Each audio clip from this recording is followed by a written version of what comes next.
It's time for another episode of I Am Northwest Arkansas, the podcast covering the intersection of business, culture, entrepreneurship, and life in general here in the Ozarks. Whether you are considering a move to this area or trying to learn more about the place you call home, we've got something special for you.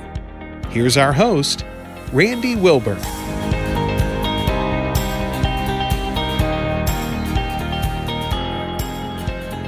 Hey folks, and welcome to another episode of I Am Northwest Arkansas. I'm your host, Randy Wilburn, and I'm here today with, lately, it's funny because before I introduce my guest, I have been running into some really brilliant people in the Ozarks here, in the NWA ecosphere. And if that is a word, I guess that is a word. So I'm going to use it. I'm going to co-opt that word, ecosphere. I've run into a number of people up here in Northwest Arkansas that are doing some great things with business, that have taken ideation to a whole new level, that have decided to develop something from nothing. And this guest that I'm having on today is no different. He is 19 years old. His name is Tanner Green, and he is the head of operations with Oculogx. He's also the founder of Fastbag, getfastbags.com. And he reached out to me and I was like, wow, I had to look him up and check into him and see what he was doing. And I said, I definitely want to have him on the podcast, since our focus has always been the intersection of business, culture, entrepreneurship, and life here in the Ozarks. And,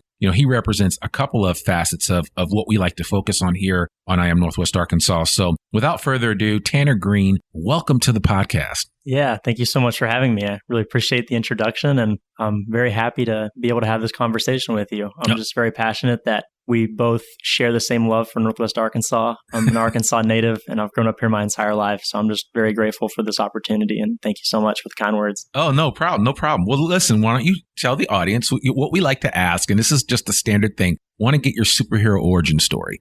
I know it's only 19 years long, but a lot can happen in 19 years. So why don't you just tell the audience a little bit about Tanner and how you ended up right here where you are? Yeah, a lot has happened in 19 years, and I always have a difficult time probably deciding where to start. If I had to decide, I'd probably say around the age of 13 or 14 years old, I got my first computer. And I had it, and I was like, man, what should I do with this thing? Mm-hmm. And I decided that I should probably teach myself something that I enjoy and something that I can just kind of dive into. And so first thing that I realized was something like Photoshop and graphic design. And so at 13, 14 years old, I spent I'd say every single day for a couple of years just learning graphic design and learning the ins and outs of what it means to like build a brand and just kind of go from there. And so at a really young age, I was learning graphic design and learning Photoshop. And I always had this passion too for entrepreneurship and just creating things. Mm-hmm. So at a really young age, my brother and I built an eBay store and started selling items on eBay. And so there was just kind of this weird complex going on at a really young age where I was learning graphic design and I was learning these skills and these traits. And I was kind of had like this side hustle at a really young age, going to the post office with like a bunch of random boxes and people looking at me like they don't know what I'm selling. Yeah, but what's this kid doing here? Yeah, what is this kid doing? And so at a really young age, I had this desire to do more and to create things, and was able to be fostered at a really young age. And growing up in Northwest Arkansas only made it that much easier with all the resources. When I was 15 years old, I went to a startup junkie entrepreneurship boot camp. Okay.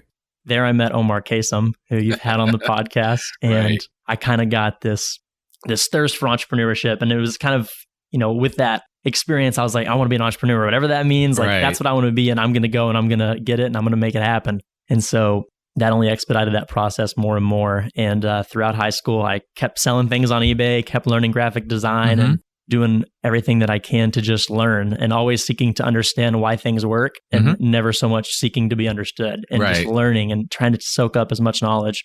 Yeah, fast forward, I was in like a bunch of business clubs in high school and kind of wanted to figure out where I wanted to go after high school. Yeah. High school is a very small facet in life, as you can imagine. And so I had a couple options for college, and I eventually settled on going to school at the Sam Walton College of Business. It made the most sense financially, and as much as I love Northwest Arkansas, it was the way to go. And so I went, I started my first year, and simultaneously I got an internship at Startup Junkie, the very same place that kind of fostered my passion for entrepreneurship. And I had that internship there starting college, and I went for a year and had a great experience. And then I kind of decided that college is a great place to go and to learn things. And I'm all about that. But I think the true meaning of an entrepreneur is to go out into the world and learn things that no one else knows and try to build something from the ground up. And so I've had the opportunity to do that lately, working at Oculogx and being able to start a couple businesses, and Fast Bags is one of them. And I'm just very thankful for the experience and thankful to be in a place like Northwest Arkansas and to have people like you that just continue to foster and encourage entrepreneurship as a whole. Yeah, no, I appreciate that. Thank you so much. Those are kind words for sure. How did you, I'm curious, how did you connect with Charu, and I'm referring to Charu Thomas, who's actually going to be on this podcast at some point in time in the very near future, who founded Oculogx, and she's also a Forbes 30 under 30. So, I mean, I've always been taught that if you're in a room with really smart people, good things can happen.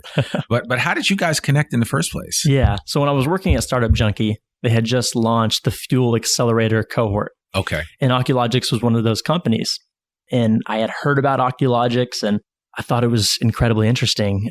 Fast forward, I ended my internship at Startup Junkie and I was working at another company at the time doing some work. And I had reached back out to Michael Eisman at Startup Junkie and said like, hey, a bunch of cool startups came to Northwest Arkansas because of Fuel. Like, what's a cool one to kind of keep my eye out for? And he had referenced Oculogx at one point. And so I sent Charu an email and I said, hey, Charu, like my name's Tanner. I'm really interested in working at a startup. Here's my resume. And I had a reference on there who happened to be a mutual connection. And she called the reference and he told her like, you need to stop what you're doing right now and go and hire him. Okay. And so she hired me as an intern and it was just the best decision I had made to send a cold email. Yeah. And I hope she's pretty happy with following up and bringing me onto the team. Now, how long has that been? I've been working at Oculogx for 11 months. Wow. I love that. So, I mean, my grandfather used to always say to me, a closed mouth doesn't get fed.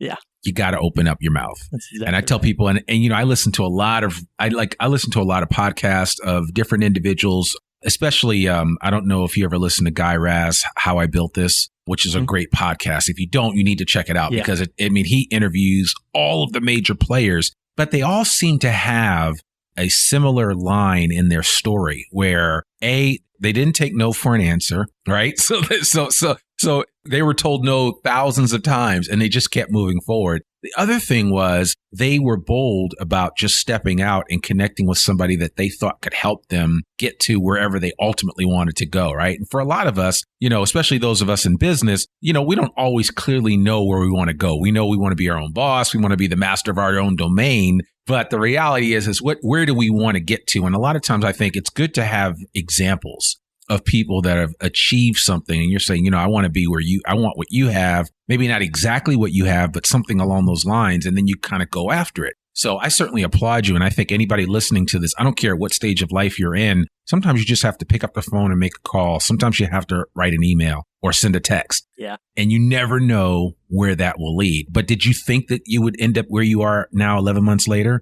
Not at all. That's the simplest way to put it. Not even close.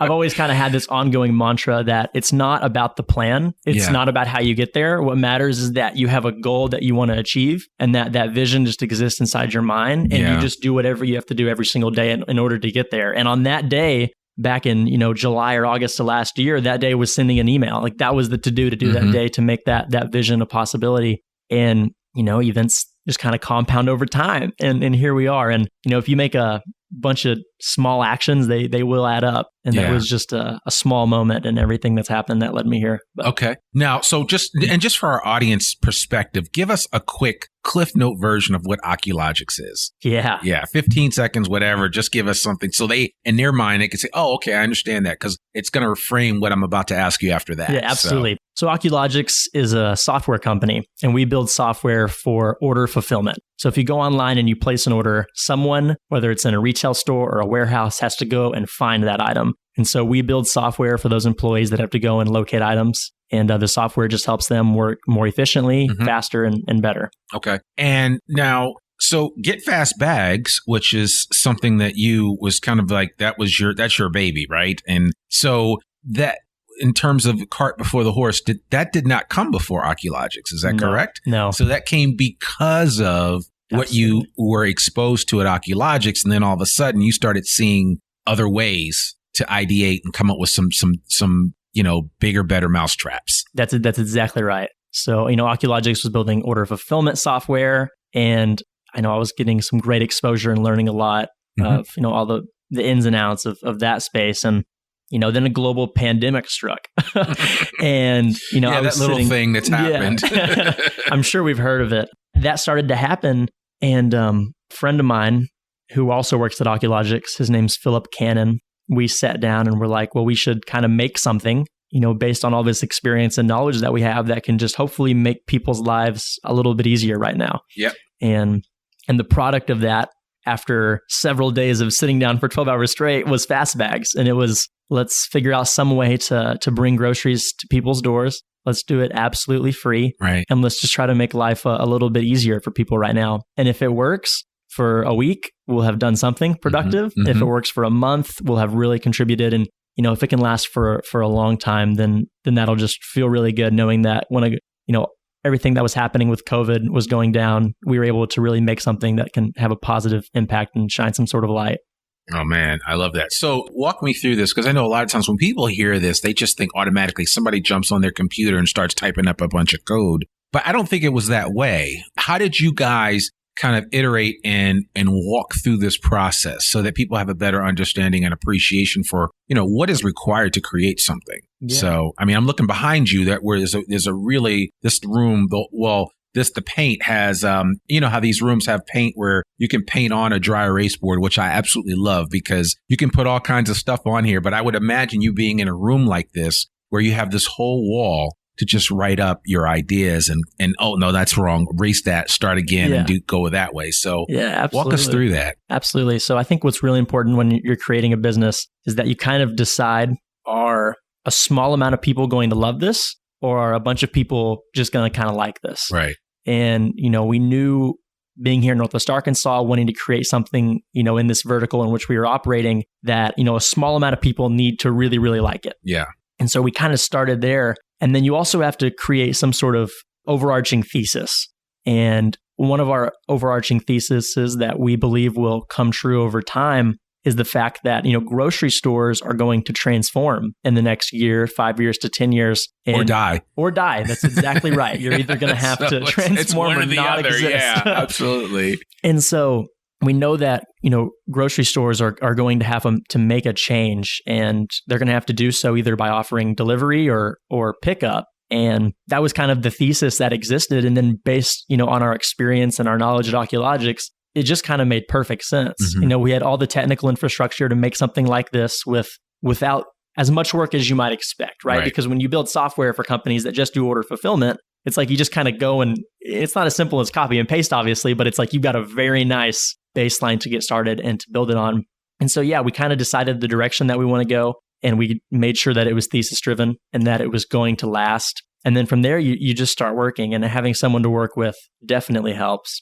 And we're both very passionate about building something that's purposeful and that is going to be transformative. And that's what I think Fast Bags is. And cool, as it kind of grows and changes over time, that's what it's going to do. Okay. I love that. So, and did you teach yourself to code? Are you coding actually, or do you do some of that? Because I know some people that don't code. Yeah. Like, there's this whole no code movement, and I have some friends that no code all the time, and they code, but they don't code because they just kind of cobble things together and it works. Like I had a buddy create like literally from scratch. And this is a big shout out to my friend Sanjay, but my friend Sanjay and I worked together, and he just like from scratch cobbled together through no code an actually really strong workable job board, an online job board. And so, that's incredible. It's what can be done today versus what things were like even just 10 years ago, 5 years ago for that matter. Yeah. It's amazing, I think it's really important that you just kind of pick something that you can contribute. And so from my experience, I'm actually not a programmer and I can't code. I love that. That's why I've got Philip. That's right. Because Philip is the epitome of a software engineer and can make anything from scratch. Right. All of my skills and trades are all based more on design and building products. And so that's definitely where my abilities and Philip's kind of came together. was that we kind of have this vision. I kind of build a website, I can do all the marketing, I can make this operation exist, and Philip can do all that hard work on the back end, the work that nobody else sees. And so it's probably harder than what I'm doing. Oh yeah, absolutely. So you could take care of some of the UI UX, and then he can take care of the guts of it. That's exactly right. And that's in Oculogx, that's where some of my work also takes place, is, the user experience. That's one of my favorite things. It's definitely a culmination of that and marketing and brand strategy. I'm very visual, and I always have been. And I love seeing things come to life. I like building things and seeing them. And code is the exact same thing. It just operates in a very different way. And so it's very interesting seeing how people who are very left brain oriented or right brain oriented can really come together and create something special. Yeah. And usually if you can get two people like that together that can communicate effectively, there's pretty much no limit, right? Because you figure the one can have the amazing ideas, and the others can apply it and say, oh, I can make that this way. So that's exactly right. And that's just the power of building a team dynamic in anything that you're doing. And you can always do things by yourself, and you can always build awesome things. But when you can get together with someone that complements your skill set, there are no bounds to what you can create. And that's exactly what we did at Fastbags. We made Fastbags in a couple weeks. Right. It just happened. And we did that because we had the skills, we complemented each other well, and we just worked hard, and that's the product of it. So in your mind, as you created Fastbags, what is the span of companies that you probably would be a great opportunity for them to use? Yeah, absolutely. So right now with Fastbags, we're delivering people groceries. Okay. And it's very simple. This is exactly where we're starting. Yeah. As we grow, I think we can be able to compete with companies like Instacart. But the difference is I could see Fastbags really partnering and doing the in-store fulfillment for those small to medium-sized grocery companies that don't have the technical infrastructure in order to do so. Okay. So the whole idea with something like Instacart is that they can just kind of plug in, and some person can come and do your groceries, and it works great. But not a lot of those small to medium-sized grocers have the technical infrastructure to be able to present Instacart with all their inventory and all these things, because it's just not that simple. And some of these grocers have been operating for 10, 20, 30, 50 years, and they haven't had to have all that. And as the landscape of retail is transforming, I think someone is going to have to come along and not necessarily help those companies expand their lifespan or anything, but it's there's a nice supplement that can keep them competing with those very large retailers like Walmart. And as Amazon continues to grow and step into the space, that's definitely the long-term strategy for Fastbags, is how can we help those small to medium-sized grocers offer more and do more for what they're already doing, and at the same time still be able to focus on what they do, and that's run a grocery store. And hopefully Fastbags can just really help give them an extra arm's length to really capture more of the market and cast a wider net. I mean, would you even see it going as small as a little bodega that has a regular group of customers coming in? Because I was talking to somebody the other day, and we were talking about how, the buying habits of people, obviously, even during the pandemic, has changed. How people buy. My wife has been using, and this is not a shout out to them, but she's just been she never used it before, but she's been using Walmart's online market to purchase things. Incredible. And then she just goes there, and it's it's ready. They know when she's coming. She pops open the back of the minivan, and she gets her stuff, and she's gone. Yeah. And she actually, at first she wasn't sure she was going to like the experience, but she loves it. And then she was like, man, I wonder if this place is going to do that. And I wonder if that place is going to do that. So it seems like the application has legs and can be utilized in a wide variety of ways. It does. Absolutely. The online grocery market was 3% before COVID-19. And now after COVID-19, it's 9%. And it's only going to grow more and more. Right. And so for these companies to be able to compete, they're going to have to offer some sort of delivery or, these curbside pickup options. And I think that's where Fastbags can be able to step in. I think our goal with our leadership team is to essentially be able to operate in set areas and have a couple of those channel partners, right? So if we're operating in Fayetteville, we can partner with a couple local stores and a couple grocers, and then that's what we serve for Fayetteville. Okay. And then we move on and we go to somewhere like Oklahoma City, right, or we go to Omaha, Nebraska. Right. And then we just branch out to these smaller metropolitan areas that are going to have a very similar community assets to Northwest Arkansas. And so that's definitely the strategy there, is we want to empower those small to medium businesses with the tools that they need to compete. Okay. All right. Well, great. Well, hopefully you'll be able to kind of take this podcast episode and push it out as you share marketing materials to let people know what you guys are all about and what you're doing, so they can really capture the essence of what getfastbags.com is all about. Yeah, absolutely. I'm excited because I know that we're going to where you start is never where you finish. Right. And so I'm just really excited for us to learn more about what we're doing and be able to have more opportunities. And over time, it's only going to strengthen.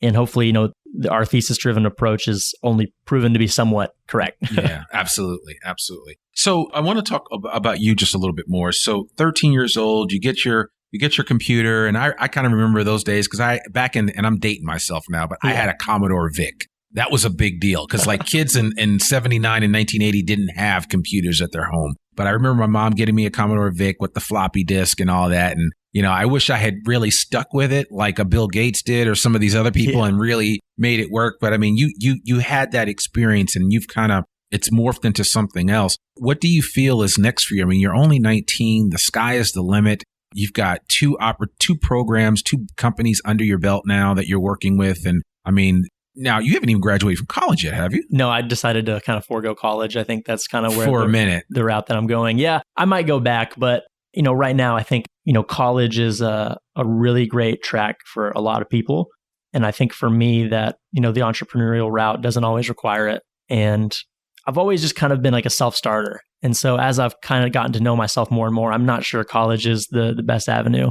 And I'm also like, I'm not very smart. Like I didn't get a scholarship to the university. You know what I mean? Like that's the reality of it. Right. But you don't have to be, very textbook smart to go and to do that. But you got to work hard. You got to work hard. And that's exactly right. That's what I'm doing. I'm curious, how did that conversation go over at home? How did that, and I don't want to rub salt in a wound, but how did you, I mean, in your mind, you were like, okay, well, if I'm going to go, because everybody's got to have a plan, right? If I'm going to go this route. I'm sure Bill Gates said the same thing to his parents, like, hey, listen, I'm going to go do this. And I'm sure they were like, oh, okay, well, go ahead and do that. And if it doesn't work out, then you can always go back to school. Because that's what Sir Richard Branson's parents said. For sure. They were like, listen, you can go back and get a law degree. If this virgin whatever doesn't work and billions of dollars later, here he is, right? Yeah. So I'm just curious, without getting too deep into the details, how did it go? So, I had one scholarship. Yep. And so I went to the group that had offered me that scholarship and I said, hey, I'm going to take a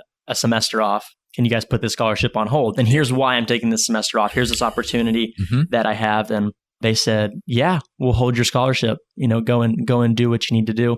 So I took that and I went to my parents. My mom's a school teacher. My dad worked manual labor his whole life. And so going to college, that's a very big deal. And so it wasn't so much a difficult conversation as I thought it might have been or that you might suspect. I think that they just believe in me. And, I'd say the one thing that they always told me that always ended up being true is like your greatest asset is yourself. Yeah. And being yourself is kind of a superpower. And so if you can envision the direction that you're going to go and you believe in yourself, almost to the point of it's kind of crazy that things will go well. And so it felt like that was the route to go. And I'm very happy with the decision that I've made. Yeah. And it's not to say that college is always going to be there. And some of people that I look up to a lot and that I aspire to be like, they didn't take the college route. And, here I am. Things are going okay. And like you said, it's like, I've been able to start Fastbags and work at Oculogx.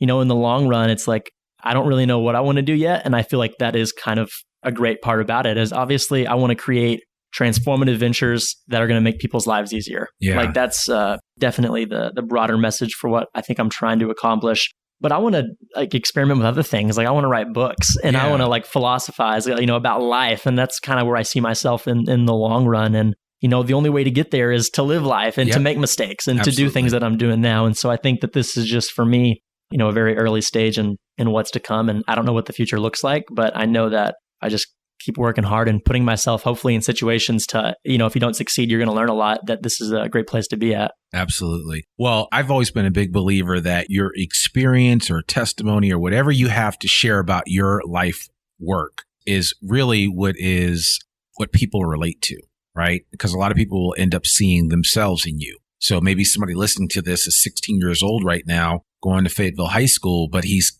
torn between, making his parents happy and going to college versus he's got this grandiose idea and he could literally change the world. I mean, you could change the world with the way Fastbags is set up, with what you're doing with Oculogx. You really could. I mean, to me, that's always the upside, right? Absolutely. I mean, And then the worst case scenario is that, hey, in a couple of years, you decide, I am going to go back to school and finish up, and then we'll see what life has to lead. But I think there are plenty of opportunities out there to take advantage of that. And, I'm a big fan of Gary Vaynerchuk. I don't know if you follow Gary. So you probably eat what Gary is serving just like I do. But I went to school. I got a college degree, but I totally get it.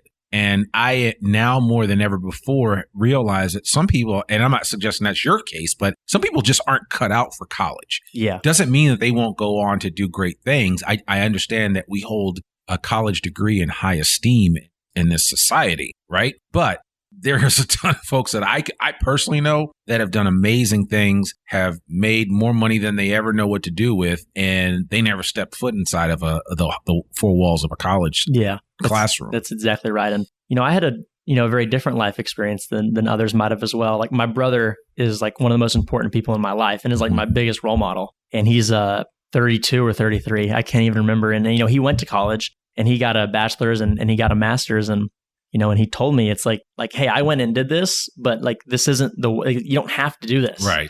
And, having someone you can look up to like him and say like, you can go this route, and like, I'm going to support you, and, mom and dad are going to support you. That was incredible. Yeah. I'm very thankful to definitely have that, that experience. Yeah. And, when I was in high school, like, and if you would have told me when I was 16 or 17 that I would have gone to college and not finished, like I probably would have laughed. like why would I not go and finish? Right. But, the reality of it is I kind of had this vision of, the difference that I want to make and how I want to contribute. And I saw people, that were graduating college and they're getting these great jobs. And I remember when I first went to the university and them talking about how, you can go to business school and you can graduate and get a job making $80,000 a year and get a company car and all these cool things. And like, I didn't care about any of that. Like, I didn't want to make $80,000 a year and get an Audi. Right. Like, I wanted to wake up every day excited about what I was doing. That mattered so much more to me. Exactly. And college is a great place, especially if you're learning a trade that is always going to be around. And it's just like this, it's like having a superpower in that. Yeah. And, for me, it was just like, man, I just want to wake up excited and like do something and be pumped. Yeah. And college, that's not the route. Yeah. There is no route. You kind of got to figure it out. And so thankfully, I've just kind of been, going in that direction where I feel like I'm learning a little bit more every day. I'm always seeking to understand how things work. And that definitely is a big pillar of it, I'd say. Wow. Well, I love that. So outside of the sphere of influence of the people that you have around you right now, who else is a big influence on you in terms of as a thought leader, as a book that you've read that has really helped you? I'd be curious because maybe somebody else could benefit from that. Yeah, there's been a lot. And depending on the day of the week that you ask me, you might get a different answer. But I would say... I'm like that, so don't worry about that. That's fine. That's fine. I would say, very, very relevant to like the last year of my life. I always have books that I say I'm going to read. Yeah. And I wait to read them until I feel like I'm at a point in my life when I need to read them. Sure. And so I have a list that I have. It's like, these are the books that I want to read, but I'm not going to go, decide to read them today. I'm going to wait until there's a moment in time. And for me, I read a book called The Obstacle is the Way by Ryan Holiday. And I read it the week before I decided to drop out of college. Okay. And and that played a very big role in my life. But as, in regards to thought leaders, people I look up to, Ryan Holiday, the author of that book, is definitely one of them. He's a big proponent of Stoic philosophy. Absolutely. He wrote Ego is the Enemy, which is the next book that I read. One of my favorite books ever. And anybody that I know that I care about that has a big head, I typically give them that book or tell them to read it. So I've actually bought that book as a gift for a couple people, and because it's one of those things, it's like you read the cover and it's like, are you telling me I have an ego? Right. And it's like, no, just read the book and you'll understand. Right. Exactly. And that was so The Obstacle is the Way, Ego is the Enemy, and then Stillness is the Key, which is his newest one, Ryan Holiday. Yeah. And the idea of Stoic philosophy has definitely had a huge influence. I'd say beyond that. Have you read any of Adam Grant's stuff? No. Like Origins and others? I know the names. Yeah, for Adam Grant is a real big on organizational and leadership development, and he is a professor at Wharton and just an amazing guy. But he's kind of in that same vein as a Ryan Holiday. But Origins is an amazing book. And really, some of these books are just incredible because if nothing else, and a lot of what Adam Grant talks about in Origins is some of what you experience by virtue of you just stepping out in faith and sending off that email. Yeah. And just, saying, hey, I don't have a dog in the fight. Let me just put myself out there and see what happens. I think that the challenge is that, I mean, Tanner, you've learned something at 19 that a lot of people don't learn at 40 or at 60, is that, you have to put yourself out there and then the world will respond. Yeah, that's exactly right. And another thinker that I like a lot is Naval. Oh, yeah. I'm sure you've heard of him. Sure. And one of his quotes, I could never say it perfectly, but it's something along the lines of like, the world is almost like numb in the sense that it doesn't have like a good or bad. Whatever exists is whatever you bring to the table. Right. So if you bring in that good attitude of like, I'm going to make the right connections and I'm going to do what I'm going to do what I need to do to make it to somewhere, then you allow that reality to exist and to manifest. And so I'm thankful to have learned it at such a young age. And it was definitely the product of trying things. And, growing up, I didn't touch on this because I didn't know really when to start, but I had when I was 11, 14, and 15, I tore my ACL. Oh, wow. 3 times. Okay. And I had 3 surgeries within 5 years. It was like 2 years of physical therapy. I got 3 screws in my left knee. Were you playing sports? Or? Yeah. Okay. Yeah. So growing up, I was huge into football and basketball. Like I wanted to be a D1 basketball player. Right. I never got over 5'8", but I still think I had a shot. That was all I ever wanted to do growing up. I'm just extremely competitive in that nature. And so, I just had a different life experience than a lot of people. Like when you're 11 years old and you tear your ACL and you're the youngest person that the doctor's ever seen, there's consciousness really starts to kick in around 10 or 11. Like you really start understanding like, okay, if I hurt someone, they're going to feel pain. You start to understand cause and effect. And for me, being 11 years old and having to go to physical therapy and like watching my knee not work, like not knowing how to walk, that was a life-changing experience. Right. And so it kind of put me in that situation where I started to almost have like this existential crisis. Like here I am, 11 years old, and this is the situation I'm in.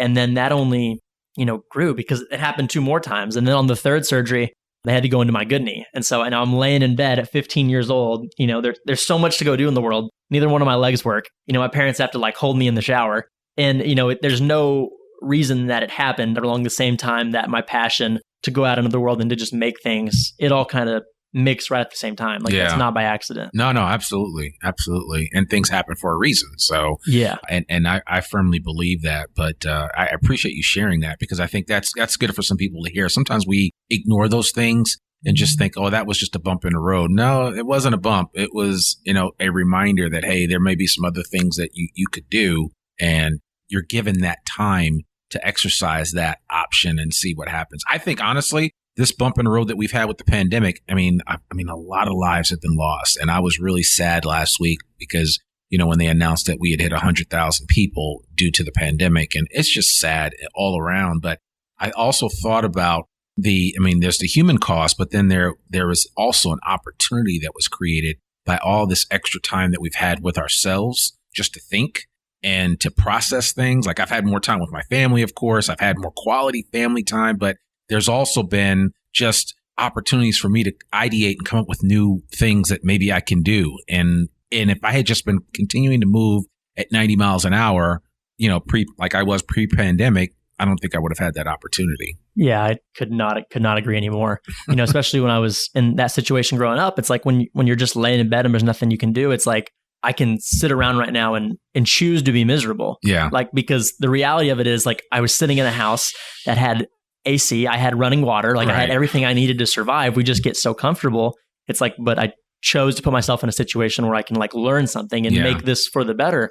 And we've all kind of been forced in that situation right now. And I just hope that, a lot of people have been able to kind of take a step back and understand what's important to them and understand that like, here we are living in this wonderful community that is Northwest Arkansas. Like we're all in this together. If we don't have family or friends, hopefully we've got something we can relate to that can help us understand like what we bring to the world. And, the pandemic, I just hope it's kind of brought people up in a way and like in regards to like their level of consciousness, just conscientiousness and what they see. And I can only hope. Yes, exactly. Yes. I think we're all that way with everything that's going on right now. So, but man, I really appreciate you taking time out of your schedule to sit down with me and kind of share your story. I'm actually really energized by what you've been able to share. And I'm actually afraid to ask you what's next because I'm sure there's something good you've got up under your sleeves, even though you're wearing short sleeves right now.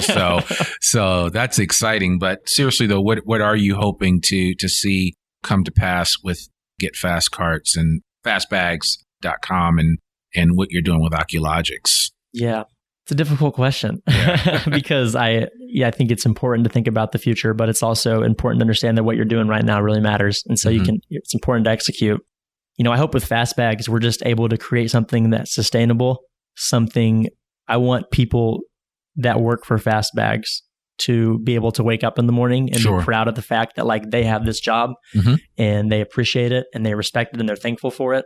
I definitely want to be able to give people that opportunity. I think, our economy is going to grow and change over time, and like a gig economy is going to become much more prominent. And I hope Fastbags can play a role in giving the opportunity to give people jobs. I mean, like right now, 30% of the US is unemployed. So like, in running Fastbags, it's like, what can we do to give people jobs, to give people the leisurely to work whenever they want? Right. But it's definitely kind of a long-term strategy with Fastbags, and with Oculogx, just continue to learn and grow. I mean, that's all I'm really focused on. I think if I can continue to learn and grow for the next several years, hopefully I'll end up in a place that makes sense. And I'd say that's where I'm at. Just keep learning. And I remind myself every day to seek to understand. Right. That's what's really important. And you should never seek to be understood. Right. It's much more important to hear what other people have to say. I've always kind of thought that way. Like, what's going on in your head. Yeah. And not every time do you need to speak up. It's much more important to listen to what other people have to say. Absolutely. And you can either build a business around it or just learn. Yeah. And so there's a lot of ways. But. I love that. Well, hey, when you drop a little Stephen Covey on us, then that's good. So while as we close up, just about Northwest Arkansas, favorite place that you like to go eat. And I know because when I ask people this, I always say to them, I get it, especially because I know a bunch of restaurateurs. I know a bunch of people that own restaurants. So I don't want any one person to feel bad. I've got favorites in a lot of different categories, but like, what's your go-to? What do you enjoy? Like something that you find here that you can't find in other places? Oh man, that's tough. So I have to say that my favorite restaurant for my entire life, from the age I was 5 or 6, is definitely Slim Chickens. Okay. I remember being 5 or 6. Which is a local company. Yeah, they're up to like 7. They're expanding now. Yeah. They're definitely expanding, but that is Fayetteville's pride and joy when it comes to a restaurant. I remember being 5, 6 years old going to eat there. But outside that, because they're pretty big now, I would definitely say Con Quesos or Hugo's. Yeah. Definitely. Yeah. Those are the two best. Absolutely. Yeah. We mentioned Hugo's earlier. Their French fries are out of this world. They're right off the square. And Omar Kasem, who we've had on the show, he owns Con Quesos and Juice Palm. Con Quesos is right down south of town, right near, not terribly far from the stadium, right off of the U of A campus at the bottom part. So definitely on MLK. So certainly want to encourage people to check out those places, and you won't be disappointed, right? Absolutely not. Yeah. So cool. Well, Tanner Green, I really, really appreciate you taking time out of your schedule. Thank you so much for bringing us into an air-conditioned room, because it's hot outside right now as on the day that we're recording this. And so I'm glad we've had a chance to connect, and I'm sure this won't be our last time communicating. And I'll be sure if anybody wants to reach out to you, what's the best way for them to contact you? You can just send me an email, I guess. What's your email address? My email is tanner.green@oculogx.com. Oculogx is OCULOGX. Perfect. So yeah, tanner.green@oculogx, or just add me on LinkedIn and shoot me a message. Absolutely. I'd be happy to connect. Yeah, absolutely. And we'll put all of Tanner's contact information and getfastbags.com as well as the Oculogx website on the show notes, so that those listening to this have a chance to check it out. And we hope that you're able to get in contact with this young man, because I suspect he's going to be doing some big things. And one day we may even be looking up at him giving the commencement address speech at the University of Arkansas. So that would be kind of cool. So we'll see what happens. That would be pretty cool. Yeah, we'll see what happens. So Tanner Green, thank you so much. Awesome. Thank you so much, Randy. Yeah. Well, there you have it, folks. Another episode of I Am Northwest Arkansas. Big shout out to Tanner Green and the team at Oculogx and the team at getfastbags.com.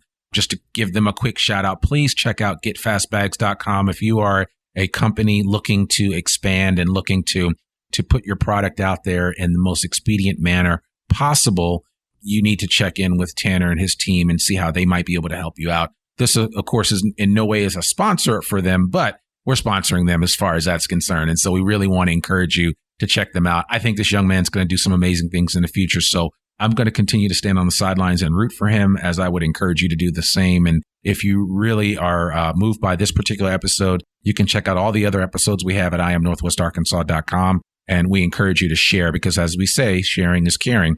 Wherever you listen to this particular podcast, whether it's Apple, Spotify, Google Play, we'd love for you to give us a review, 5-star reviews are great because we love to get that kind of feedback. But if you have some constructive criticism or feedback for us as well, we'll take that too because we wear our big boy pants every day. So that's all I have for you this week. As always, the I Am Northwest Arkansas podcast comes out every Monday. So we will see you with another amazing episode next week. Peace. We hope you enjoyed this episode of I Am Northwest Arkansas. Check us out each and every week, available anywhere that great podcasts can be found.